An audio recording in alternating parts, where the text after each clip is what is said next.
The Windjammer Parade is a highlight of Kiel Week, taking place every year on its last Saturday. It's a spectacular gathering of nearly all the sailing ships from around Kiel. This year is particularly special as the sailing training ship, Gerh Fock, will lead the parade for the first time in many years.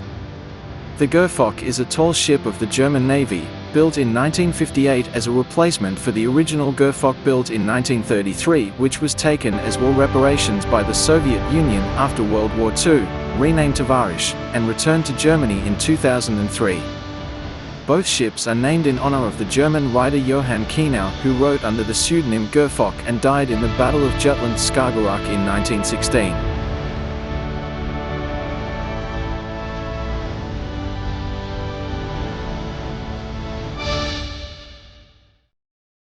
You have seen the Windjammers. Now, on San Francisco Bay we have the Master Mariners Benevolent Association Regatta.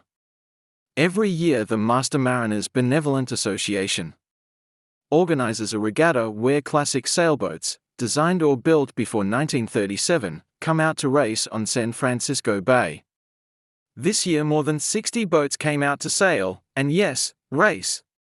Take a look and see just how exciting racing a classic boat can be. These classic boats were designed with mechanical advantage meant many hands and bodies. All right, guys, we're getting close to those hulls. When I say heave, you say ho! Heave! Ho! Heave! Ho! Don't give any back! Heave! And most importantly, it required everyone to work together. This is my 48th consecutive Master Mariners. We know the boat well now after 48 years, and I think we get the most out of the boat with a nice sail trip around the course.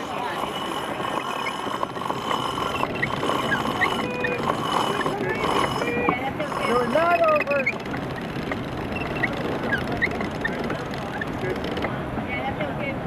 It's great fun to see these boats like Brigadoon, Gold Star, and Frida on the water, having fun, and yes, racing.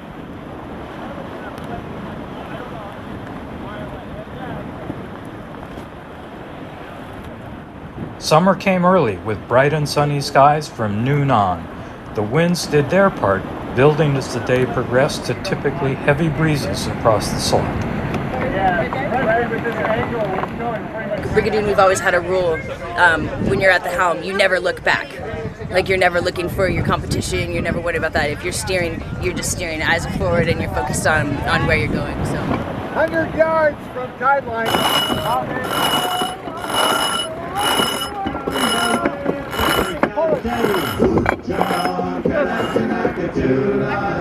We're bound away for Frisco Bay. John Kanaka July, In those hard cuts, east and main first. John Kanaka July. And then Frisco girls ain't got no cones. John Kanaka July. They comb their hair with the herring backbone. John Kanaka July.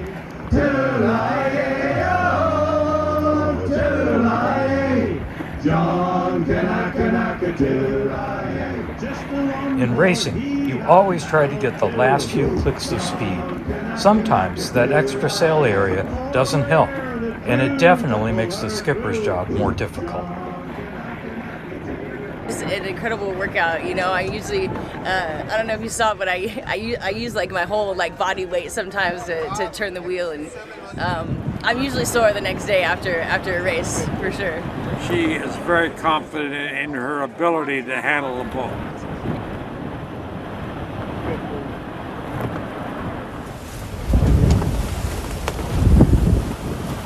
When the breeze is up and coming straight through the Golden Gate, the chop can get intense. Even on a reach, boats fight to keep up their speed.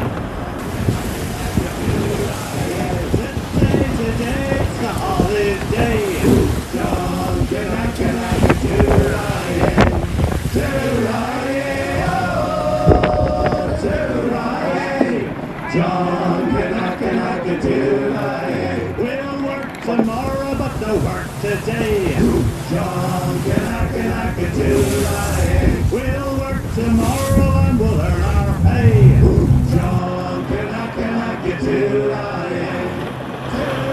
Not much we can do.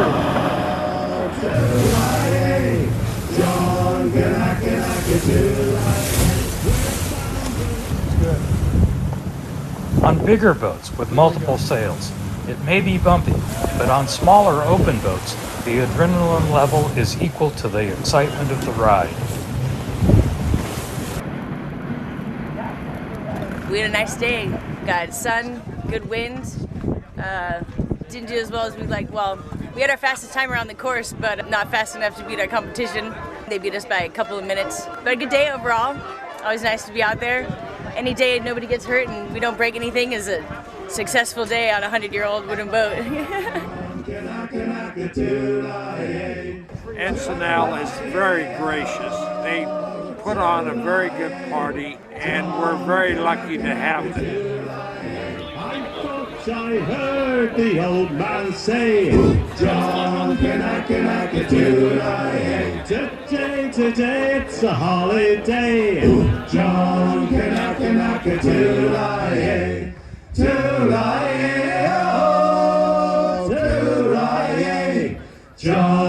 can I get today?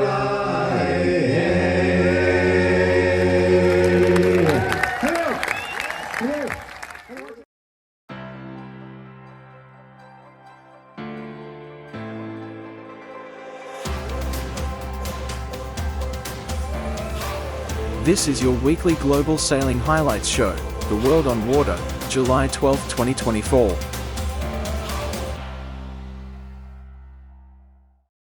Germany's Black Knight and defending champion Finport Finance at the 2024 Giltinan Worlds in Sydney 25-year challenge for the European Championship was held in Italy on Lake Garda. The Australian 18-footers league will continue its international 18-foot skiff program when a strong 10-team challenge heads off for the European Championship, which was sailed on Lake Garda, Italy from July 1st to 5th. Defending champion Finport Finance, Keegan York, and Yangdu, the current Giltinan World and Australian champion, head the team, which also includes Queensland's champion Bigfoot Bags and Covers, skippered by Dave Hayter. After missing the last 2 months of the recent 2023-24 Australian season due to hip surgery, 3-times European champion John Winning returns to the helm of his champion Yangdu skiff with eyes firmly set on taking his tally in the championship to 4 wins. Last year's championship was a thriller, with Finport taking the title on account back after finishing tied on points with Yangdu at the end of the 14-race regatta. John Winning, who is also president of the Australian 18-footers League, is looking forward to another tough contest against the talented Finport Finance team as well as the European teams, led by Germany's Black Knight. Black Knight's team of Heinrich von Bayern, Thomas Marden and Andy Marden finished third in the 2023 championship after recording a win and 11 top 4 placings from the 14 races. After winning the 2023-24 NSW Championship in Yangdu, Winning had to forego the rest of the season because of the hip surgery and could only watch as Yangdu, skippered by Michael Lane, won the Australian and Giltinan Worlds, with Fang Warren and Lewis Brake, in March 2024. According to Winning, it was tough having to miss such an important part of last season, but I'm hopeful that my recovery will allow me to put up a 100% challenge against both the Australian and international teams. Adding, as president of the league, I'm proud of the club's continuation of our 25-year support of the European Championship, which began in 1999 when Peter Sorensen won the title.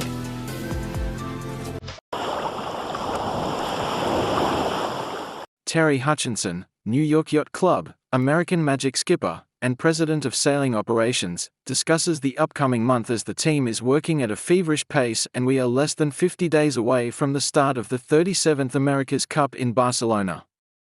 Meanwhile, in the city, reports have come out that the Barcelona locals, who like most of the Western world, are experiencing the effects of inflation, and they are taking it out on the tourists visiting the city by spraying them with water when in public. We hope it does not escalate and affect the America's Cup and its spectators. Hi, I'm Terry Hutchinson. I'm the president of sailing operations and skipper for New York Yacht Club American Magic Challenger in the 37th America's Cup. Happy Independence Day to all our friends and supporters stateside at the New York Yacht Club and in the United States.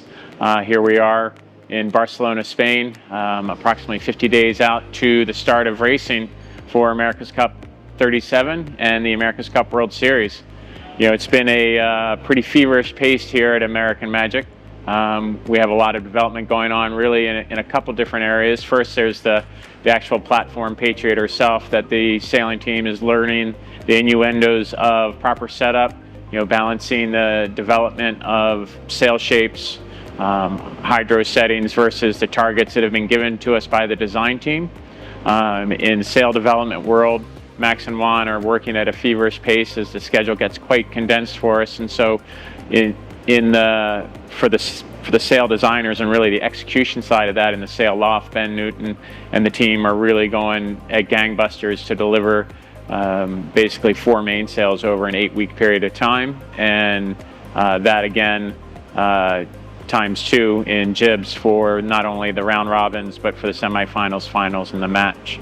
You know, as a sailing team, you know, our focus is evolving out of development and even more so into the race training around the race courses, where we're learning, you know, we're really learning the true performance of Patriot and what she can and cannot do. And I think both sides of that is critical. You know, as a team, we want to understand where we're strong, and we want to understand areas of improvement that we can take on into the racing. But it's an exciting time because you can feel the cusp of the competition in front of us. It's a little nerve-wracking because you also know that we're getting close to the culmination of nearly 2 years worth of work. So in that regards, I think we're all pretty excited to get into it.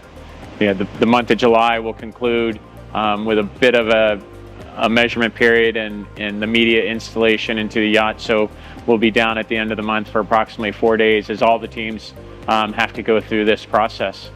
But as we look forward, we look into the month of July, I think we're pretty excited about what's in front of us. It's an exciting time inside of American Magic for the development of the women and the youth team. You know, these sailors have been on site now for 2 weeks, but really they've been an integral part of our team since the get-go, through the development and the execution of bringing sailors in to, you know, really the last year as the women and the youth have rotated in and out of the American Magic team, learning the idiosyncrasies of how to put an AC40 together, how to put it in the water, you know, growing into the AC75, and then now they're on they're up in Badalona, where they're developing and taking everything that they've learned here on base and applying it really to their day in and day out training.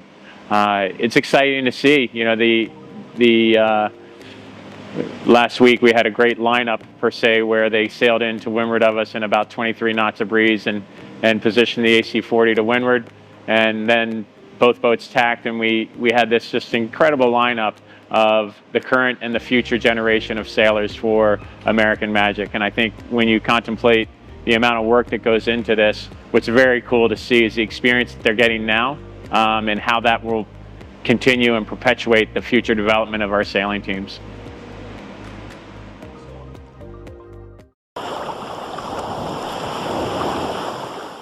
The 2 newly crowned Formula Kite World Champions have been leading the competition since the very beginning, but such is the format in Formula Kite that nothing is decided before the last day. The first to get 3 wins in the 4-rider final is the winner of the event, and depending on their performance earlier, this task can be easier or harder. Argentine teenager Catalina Turienzo and defending youth world champion Lisa Cavall from France were already in the finals, counting 2 and 1 points to wins respectively, waiting for their opponents to come through. Calabria's extraordinary conditions are back! The day started grey and wet, but by midday the cloud had cleared and normal jittery wind had kicked in. 5 races were completed, seeing clear commanders in both men and women. Catalina Turienzo's performance was unmatched, though not without challenge, as Darren Attecan and Lisa Cavall pushed hard, leading the race at times. The men's qualifiers saw a split into 2 groups, with Jan Stragiotti winning all races in the yellow group. Joseph Jonathan Weston, Thailand's Olympic hopeful, consistently finished second behind Stragiotti. The blue group saw Wojciech Koska winning 3 races, with Mattia Maini and Jan Voster each claiming 1. 5 more races are scheduled for Friday, ahead of the finals and the medal series on the weekend. follow kite classes to stay updated with what's happening in this area.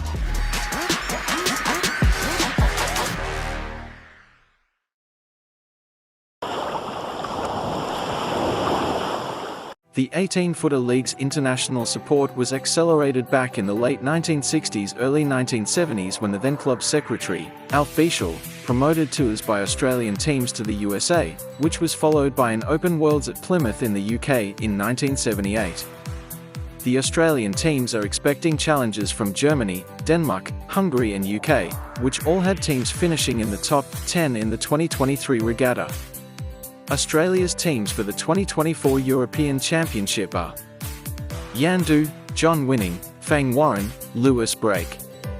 Finport Finance, Keegan York, Gus Williams, Phil Marshall. Bigfoot Bags and Covers, Queensland, Dave Hayter, Courtney Maher, Elliot Maher. 6th, Nathan Edwards, Alex Leslie, Lockie Pryor. Shaw and Partners Financial Services, Emma Rankin, Adam Gilson, Tom Quigley. Fisher and Paykel, Jordan Gerdes, Josh Feldman, Jacob Broom. Marine Outlet, Brett Van Munster, Kurt Futuros, Flynn Toomey. The Kitchen Maker, Lachlan Steele, Jerome Watts, Ben Kirkby. Brewer Young Henrys, Simon Nern, Grant Rollerson, Finn Rodowich. Boat to be advised, Dave Lightfoot, Jack Joyner, Peter Ivanek.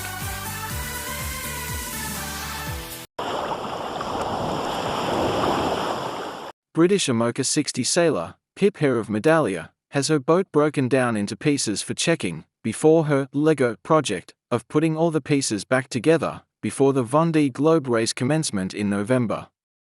It's a huge job but one needed, as she will be sailing alone, unassisted, around the world. Good luck Pip, we'll be following you on the World on Water. I'm here at the shed in Endeavour Quays and you can see Medallia in the tent behind me. So we're week 3 of our pre-Vendée refit. They're spraying anti-fouling on in the tent. There's quite a bit of boat building work still going on board. We've got the mast in here there. The keel is just behind me there and just in the shed next door here. Just in that corner over there you can see our foils, so everything's in bits, and this is always the time when you think, oh, how are we going to get it all back together again, but it's all essential work, so let's just go have a little look at what's happening inside. So again, in here there's a lot going on, and we've just got a lot of protection up to keep all of the electronics free from dust and try and kind of contain the work. So the big things that are happening down here, and I am quite excited about this, is down here we are removing our lateral ballast tanks. It's been something we've been thinking about for a while, but the foils provide righting moment. And I've been using the lateral ballast less and less. And in the last 2 transatlantics, I didn't use it at all, just as a test. So, deep breath, and we're taking it out. And that's going to have a double benefit of making the boat lighter, because we're taking this structure out. Making it a bit simpler on the inside. And also it means from kind of a security perspective, I've got visibility of much more of the structure of the boat, which kind of with the slamming and the motion from the foils and stuff actually feels quite good. It's a big decision, but I'm pretty pleased we've made it. We'll just pop down into the bow and have a look at the work that's going on in the bow. So just another thing to note here, you can see we've got slings on the back of the boat ready to hoist it up. So when we're done with the bulk of the anti-fouling, we'll just need to lift the boat up so we can get underneath where it sits on its cradle, just to do the patches in there. but for now let's just look at what's going on in the bow section of the boat. So one of the things we discovered since putting the big foils in is that the slamming, when the boat comes off the foils and then hits the water hard underneath, that was just starting to lift some of the secondary bonding between the ribs up here and the main hull. So just for that kind of belt and braces extra layer of security, we are going over some of the larger ribs. You can see the areas marked out here, and we're just putting extra layers of laminate over those just to make sure that they are well protected against that slamming motion when the boat falls off the foils, which is not a huge amount of work in terms of the actual size of the patches that are going on, but there's lots of areas of patches, so it's quite a detailed job. It's a lot of man hours, and it's taking a bit of time, but it's a job quite a lot of other boats are doing as well, so definitely something we needed to tick off before I even think about the Southern Ocean. So the schedule from here, we've got another 3 to 4. These are the official highlights from Day 5 at the iQFOIL Youth and Junior European Championships 2024 Light Wind Slalom Racing for all gold fleets. Tricky conditions ensured lots of pumping, extreme maneuvers and well-planned tactical decisions. New Zealand's hopes of silverware at the iQFOIL European Championships rest on Josh Armitt. The rising windfoil star last night booked his spot in the Knockout Medal Series in Greece by blitzing to his first race win of the regatta in the last of 18 qualifying attempts. Day 5 of the European Championships has arrived, and this marks just past the halfway line of the competition. The race committee making their way out onto the course as they're starting to see the first few puffs of wind coming through the lake now. In all the competitors' heads will be a lot of pressure as we ever get closer to those medal races. Preparing the boards and foils, making sure it's race ready and fast on the water.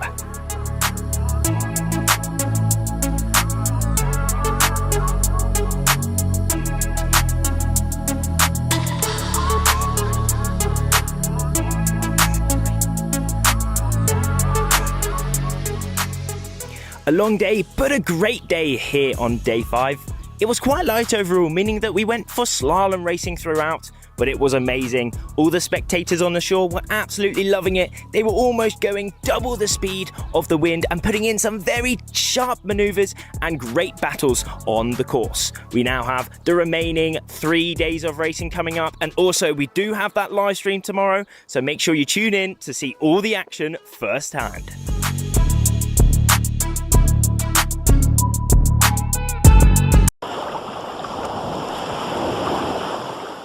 The summer project will be the last project before the Vendée Globe for the IMOCA, Hublot, a very strong symbolic step for Alan Rohrer and his team.